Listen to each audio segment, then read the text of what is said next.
Today, I want to tell you who Ruto is. So, for decades, they told us Moi used to take tea and go to church.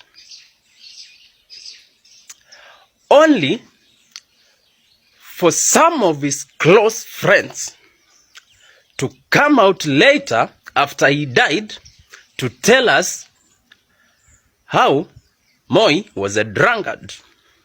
They told us that he used to take alcohol, but he did this with his few close wazees. So, what does that teach you? That tells you one thing, that these people are not who they want you to believe they are. They say pretenders are worse than murderers. And that is why I want to talk about Ruto today. During the campaigns, Ruto told his followers that he doesn't take alcohol. He goes to church. He is born again. He told his followers that the other camp was full of drunkards, people who take alcohol and use drugs. So, who is Ruto? If you look at William Ruto, you will get to understand few things if you are very keen. That he is not who he wants you to believe he is. And by the way, any day you meet someone who tells you, who spends a lot of time trying to describe who they are, you should know that person is hiding something from you. Because good people do not need a lot of explanation. Good people are known. Good people can be seen. Good people can be noticed. They don't need to pay bloggers and PR companies to try to tell others who they are. And so, you should know that Ruto is an hypocrite. He is a pretender. And by the way, have you looked closely at William Ruto? If you haven't, you cannot understand what I'm about to tell you. But anyway, I will tell you. If you look at Ruto, you will understand few things. First of all, his body language. Ruto's body language speaks different from what he says or wants to say. Ruto's face and head are two different things. Sometimes he looks very, very odd. He has to use some makeup. Some other times, his hair looks like it is falling away. It is falling down. Ruto's hair, does he have any? His head has some madoa-doa which you cannot understand. And these are things you can only find with drug addicts. Ruto's face, by the way, Ruto doesn't have a genuine laughter. This guy laughs sarcastically. And that should tell you why Ruto is dangerous. At some point, you might come to realize that Ruto takes alcohol and other hard drugs. And that is why he spends a lot of time telling us who he is, instead of letting us notice who he is. When Ruto is speaking, he forces himself to laugh. And this comes from people who use hard drugs like cocaine and heroin. He forces his smile.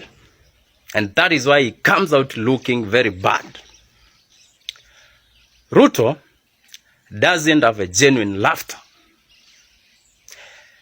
Ruto is what you can call person who doesn't care about anything apart from himself.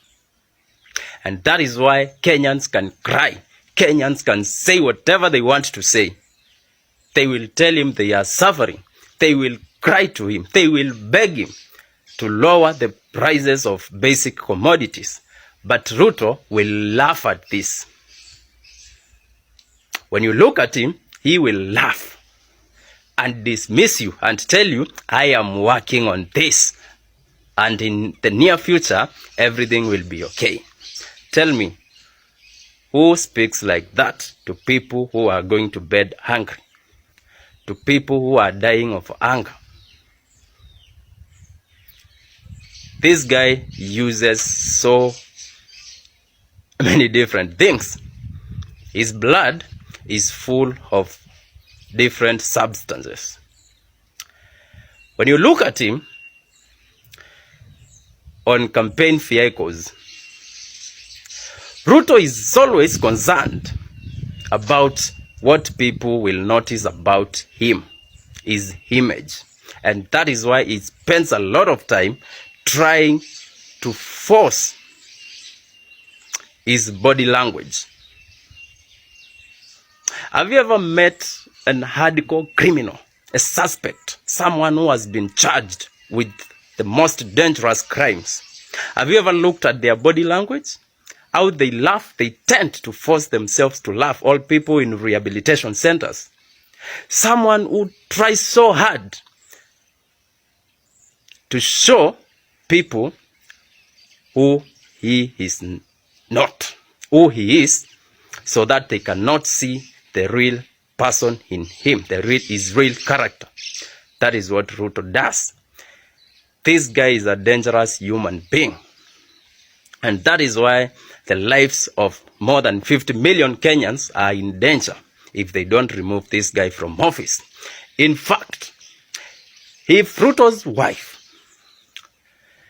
is offered some safe place to stay with enough security and told, or rather in exchange of that she will tell people and the world who Ruto is, you people will be shocked.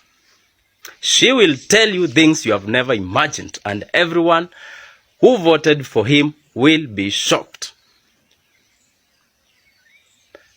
That's why sometimes she comes out to the public with some injuries, and you guys just make joke of her.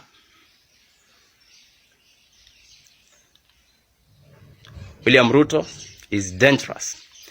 And this is not someone who can hand over power peacefully. The only way to remove this kind of person from power is through a popular revolution where the people will take back their country. If you expect elections to remove this guy from office, you are dreaming. It will not happen. The only way to remove... History tells us that people of Ruto's character do not hand over power peacefully.